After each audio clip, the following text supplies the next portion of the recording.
الحمد للہ وحدہ والصلاة والسلام علی من لا نبی بعدہ۔ قابل احترام سامعین اکرام، عید کے مسائل چل رہے ہیں۔ عید کی نماز شروع کرتے وقت مقتدی کے دل میں یہ استحضار رہے، یہ یاد رہے کہ میں قبلہ رخ ہو کر اس امام کے پیچھے 2 رکعت واجب نماز ادا کر رہا ہوں، جس میں 6 واجب زائد تکبیریں ہیں۔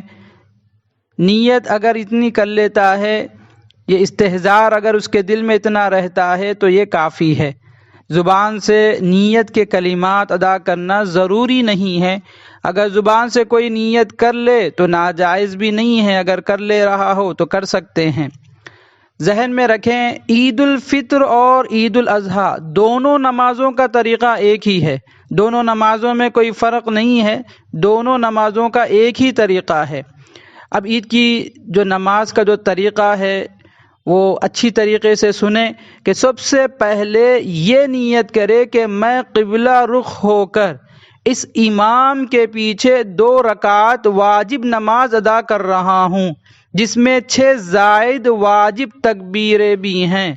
نیت کرنے کے بعد تکبیر تحریمہ کہہ کر ہاتھ باندھ لیں، ثنا پڑھیں، اس کے بعد امام 3 تکبیریں کہے گا، دونوں تکبیروں میں ہاتھ کانوں تک اٹھا کر چھوڑتے رہیں، اور تیسری تکبیر میں جیسا کہ امام جب تیسری تکبیر کہے گا تو ہاتھ کانوں تک اٹھا کر ناف کے نیچے باندھ لیں۔ اس کے بعد امام سورہ فاتحہ و ضم سورت پڑھے گا، پھر رکوع سجدہ یعنی پہلی رکعت مکمل ہونے کے بعد دوسری رکعت میں امام سب سے پہلے سورہ فاتحہ اور ضم سورت پڑھے گا۔ قرأت مکمل ہونے کے بعد رکوع میں جانے سے پہلے امام 3 زائد تکبیر کہے گا، تینوں زائد تکبیروں میں ہاتھ کانوں تک اٹھا کر چھوڑ دینا ہے۔ اس کے بعد امام رکوع کی تکبیر کہے گا، ہاتھ اٹھائے بغیر سیدھا رکوع میں چلے جائیں اور بقیہ نماز حسب معمول مکمل کر لیں۔ تو ذہن میں رکھیں کہ 6 زائد تکبیروں میں پہلی رکعت میں 3 تکبیر جو 3 زائد تکبیریں ہیں وہ قرأت سے پہلے ہوں گی، اور باقی 3 زائد تکبیریں دوسری رکعت میں قرأت کے بعد اور رکوع سے پہلے ہوگی۔ اس طریقے سے عید الفطر میں یہ 6 زائد تکبیریں ہوتی ہیں۔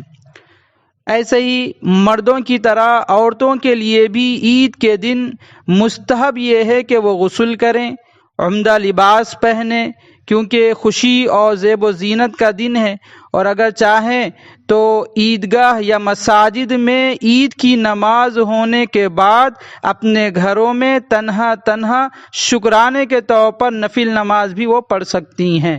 دعا فرمائیں اللہ تعالی ہم تمام کو عید الفطر کی نماز یا عید الاضحیٰ کی نماز صحیح طریقے سے سنت کے مطابق ادا کرنے کی توفیق نصیب فرمائے۔ وآخر دعوانا ان الحمد للہ رب العالمین۔